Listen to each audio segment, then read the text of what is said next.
Bonjour, c'est Aline Ocas pour ceux qui me connaissent et pareil pour ceux qui ne me connaissent pas. Vous êtes sur Radio Publique, la radio qui vous fait voyager avec les voix afro de Bruxelles. www.radiopublique avec un K.be. Nous sommes dans l'émission Casse-Necdote. Et la première casse-necdote du jour, c'est il y a des amis de longue date et des amis de longue dette. Je m'explique. Tous, on a connu un peu ces situations, et certainement dans les deux côtés. Un ami qui vient vous emprunter de l'argent, par exemple, et il vient tête baissée, tout triste, parce qu'il est dépassé, débordé par ses problèmes. Donc il a un certain profil. Il vient, il vous explique toute une série d'histoires assez tristes pour espérer obtenir un prêt, que vous lui accordez d'ailleurs. Et une fois ces prêts accordés, maintenant pour récupérer, ça devient tout un dilemme. Tantôt il ne répond pas au téléphone, tantôt il vous submerge des explications toutes aussi incohérentes les unes que les autres, tantôt ceci, cela, après vous dansez. Il vous fait danser la Macarena et d'autres danses encore. Mais finalement vous vous grattez la tête, vous regrettez d'avoir prêté cet argent. Je pense qu'on a tous un peu connu ça. Et ceux-là, on les appelle les amis des longues dettes.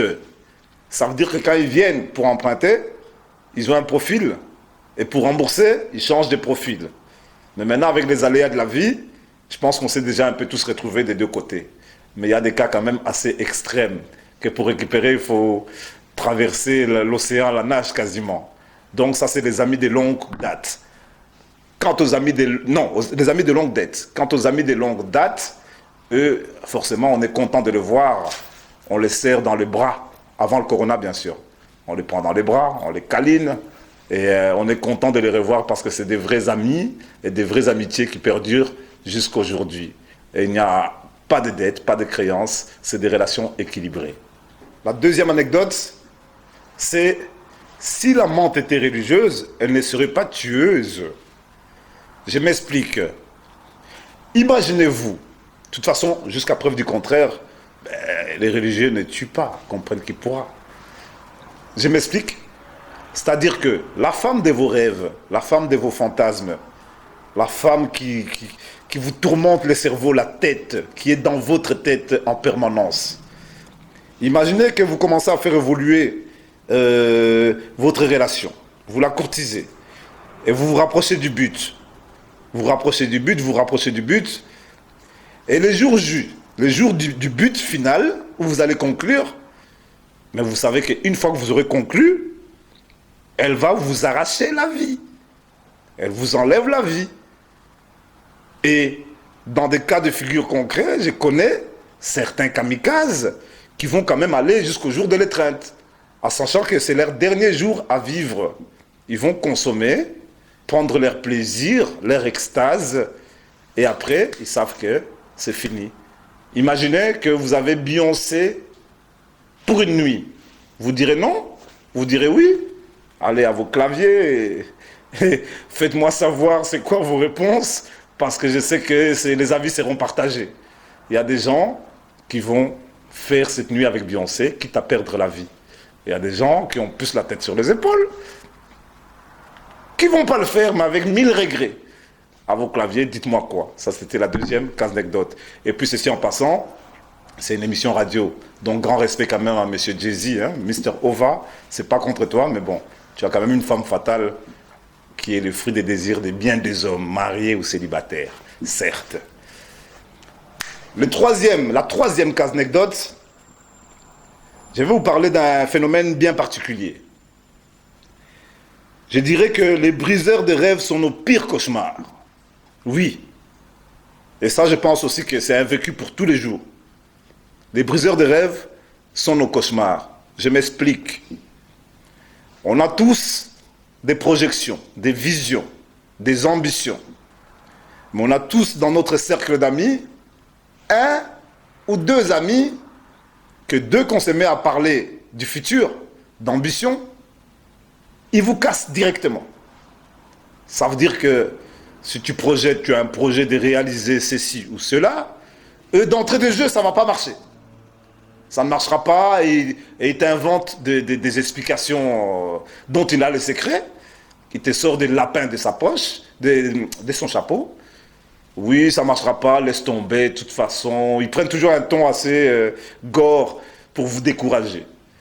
Laisse tomber, ça ne marchera pas. La production, ça ne marchera pas. Tu veux faire du cinéma, mais ça n'ira pas, laisse tomber. Ou alors, tu veux sortir avec Caroline, mais non, ça ne va pas aller. Et elle préfère Marc.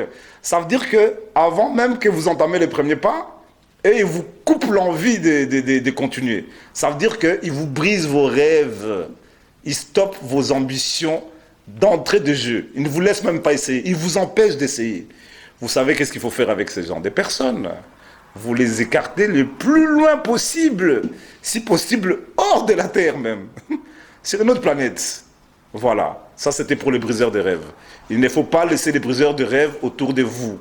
Parce que, en fait, essayer, c'est déjà réussir, comme on dit. La prochaine anecdote, ça s'adresse aux cons. Voilà. On dit que il n'y a que les cons qui ne changent pas d'avis. Moi, je dirais qu'il n'y a que les cons qui ne changent pas d'amis. Si, pendant X temps, vous vivez une expérience avec votre entourage proche et que les années passent, ça n'avance pas dans votre vie à cause de l'entourage. Il n'y a que des choses négatives. Il n'y a pas de progrès. Ça stagne. Ça veut dire que votre entourage, il n'est pas OP. Votre entourage n'est pas positif. Il faut, à un moment donné, prendre son courage à deux mains et ne pas toujours remettre au lendemain. Au jour même, vous écartez tout ça. Si vous voulez changer le monde, commencez par changer vous-même. C'est comme ça que ça se passe.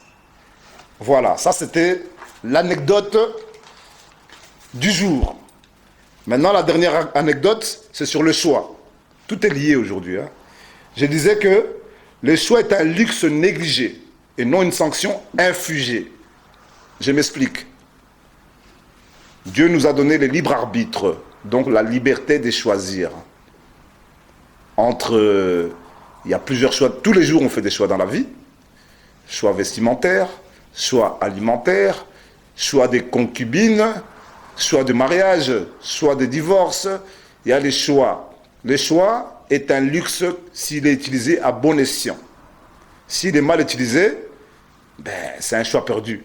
On a même la liberté de ne pas choisir. Le non-choix est un choix aussi. Vous comprenez? Donc servez-en vous. Ou servez-vous-en. Mais vous avez le choix. Vous avez le choix tous les jours. Quand on se réveille, tout est question de choix. C'est un mécanisme. Mais on choisit notre mécanisme. C'est nous qui mettons les choses en place et pas l'inverse. Il ne faut pas subir, il faut être acteur de son existence. Donc, exercez pleinement votre libre arbitre, même quand ça paraît difficile. Mais c'est le seul luxe que nous avons, jusqu'à preuve du contraire. Merci.